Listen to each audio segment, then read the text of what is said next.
आज आपण बघूया चिवडा कसा बनवायचा। त्यासाठी साहित्य बघा मी काय काय घेतले। 2 पळी तेल घेतले। तेलामध्ये जिरं, मोहरी, कढीपत्ता, लसूण टाकलाय।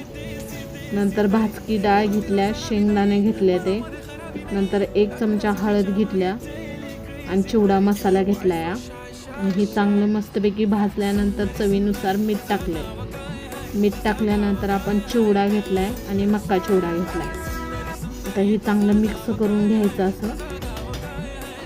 हे बघा चांगलं मिक्स झाले। नंतर आपण एका डिशमध्ये आता काढून घेऊया।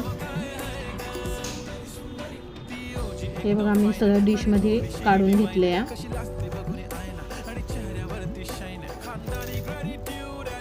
हे बघा एकदम मस्त झाले। हे बघा आपला चिवडा तयार झालाय। आणि चॅनलला लाईक आणि सबस्क्राईब करा।